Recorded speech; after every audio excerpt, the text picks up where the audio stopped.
Hey guys, it's Yellow J here, and welcome to Mona. Now, this is going to be an ultra high rise and high density city with a cyberpunk aesthetic, but like all good dystopian fiction, I wanted to have a strong connection to today's society as well.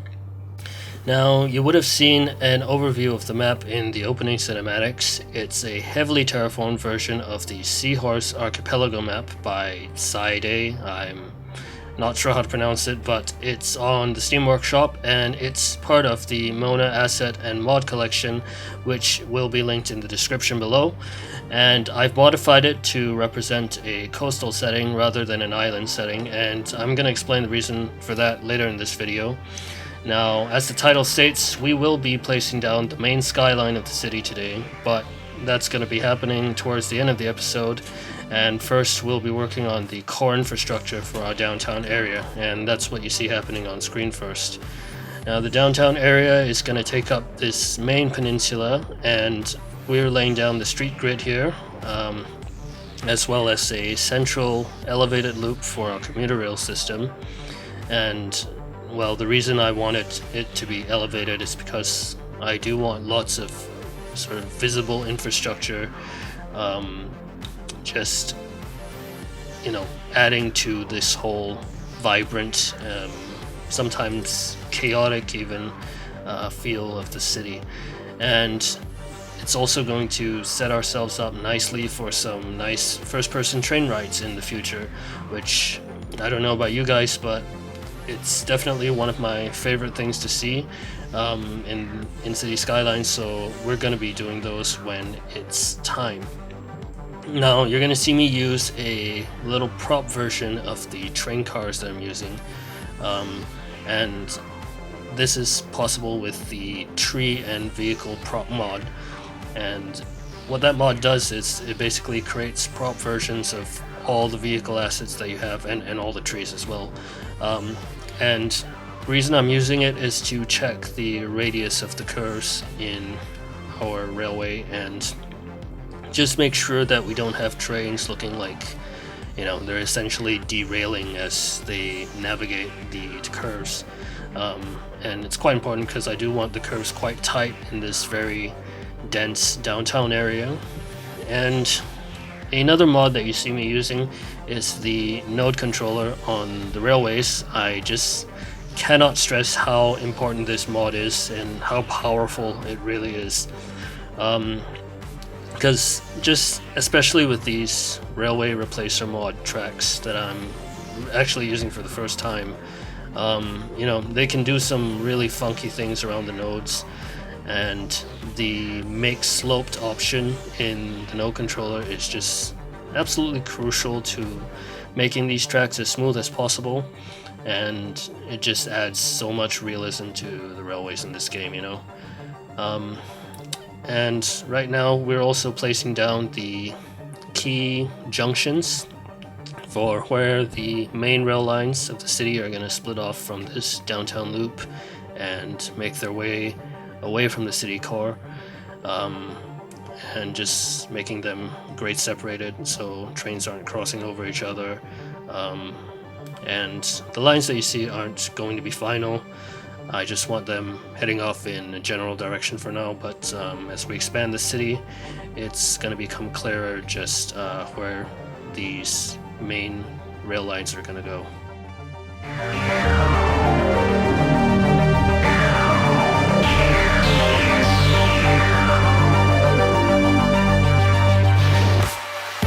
Now, as we continue building our downtown infrastructure, I'd like to discuss what Mona is and what my plans for this series are. So, as I mentioned at the beginning, Mona is a cyberpunk-inspired city, kind of like what Flux Transit's Avalon is, and, I assume most people watching this would have watched that back in the day.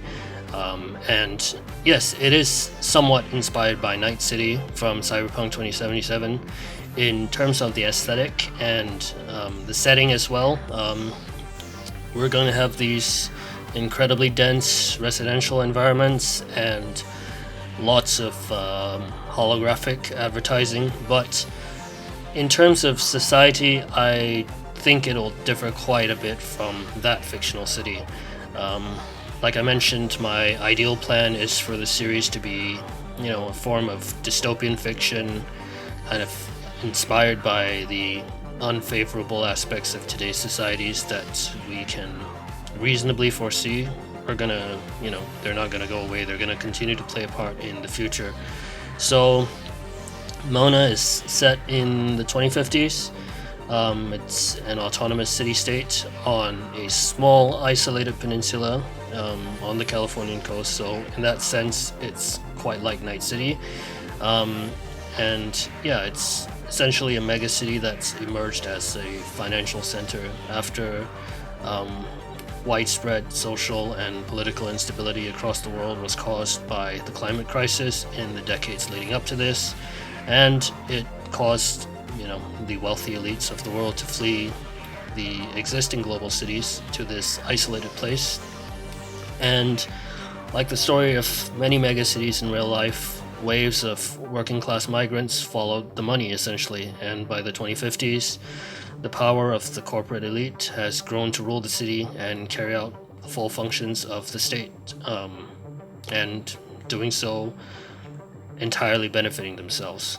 So this authoritarian capitalist regime ensures Mona's stability, and it's the guarantor of its continued status as a financial center. Mona is a city of contrast, home to the world's wealthiest and to a vast, impoverished underclass simply seeking the last job opportunities they see in a world of crisis.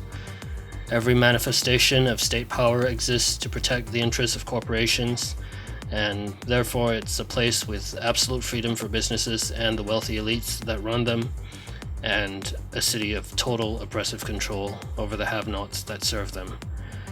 I don't know if you already draw connections between this lore and possibly your own society, but the plan is to discuss various issues that either, present themselves today or that we can reasonably foresee as issues of the future as we continue to build this city.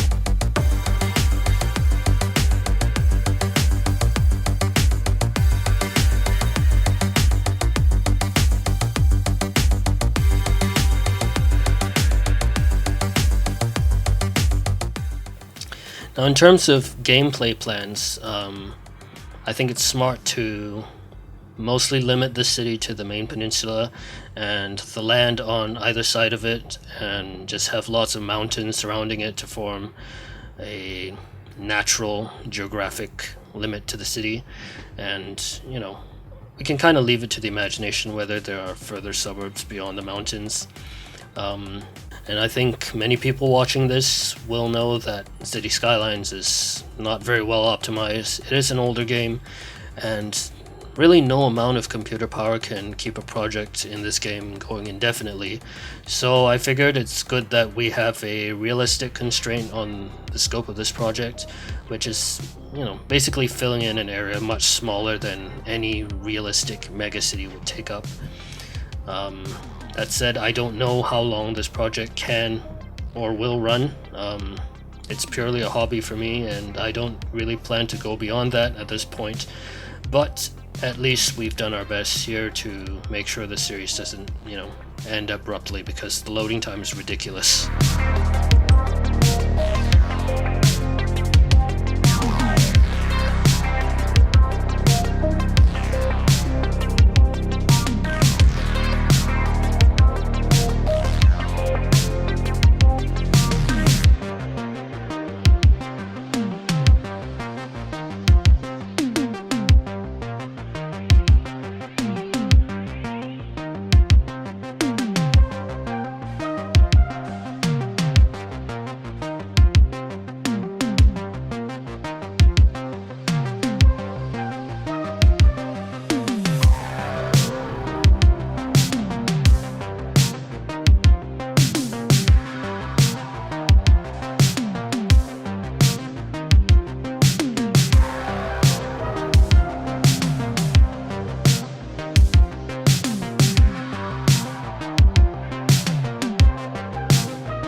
Now, I just want to talk briefly about the roads and freeways as we're building this main elevated freeway in the downtown area. So, like I said, we are in the 2050s for this series, so reasonably we can imagine that almost all the vehicles driving around the city are autonomous, and actually driving a car like people do nowadays is going to be a hobby reserved for the wealthy. And we obviously are going to have a lot of wealthy people living in Mona, so I've downloaded a bunch of luxury car assets to have driving around the city. But other than like the really crucial freeway mergers and intersections, I'm not going to be doing much intersection marking tool in the city, just because we don't really need humans to understand how to drive anymore, especially considering that those that are driving around, they can pretty much do whatever they want, because that's how Mona works if you're one of the elite.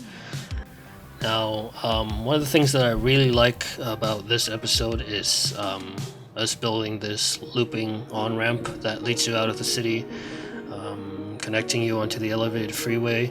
Now, we're going to do some really cool stuff around that area in future episodes, and create like this really cool looking neighborhood that just wraps around that ramp, and just shows us how we really need to use every inch of space here in Mona.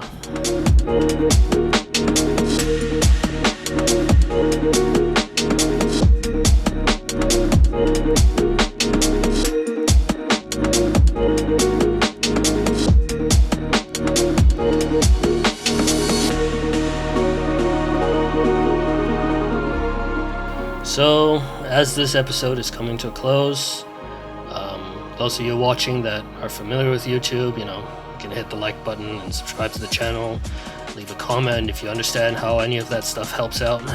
It's all very well appreciated on my end. And as we finish up this episode, we're placing down the buildings to form our downtown skyline. It's not final, but the backbone of it is there, and next episode we'll come back and start the massive task of just detailing this whole downtown area and putting in the first holograms, which is going to be really exciting. We're using quite a few buildings by XDBX that have these light up LED really cool looking stuff on them. It just looks amazing at night, and we're going to be looking at this city a lot at night, so I thought that was really important.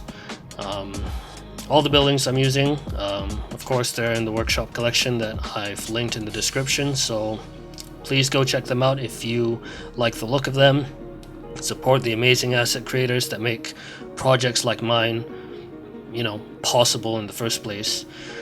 So that's about it for me this time.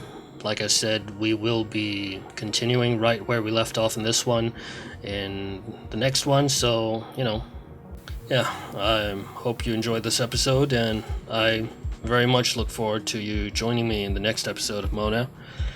The cinematics are about to close us out, so hope you like them. That's it from me this time, and I'll see you guys here very soon in Mona. Until then, take care of yourselves, and goodbye.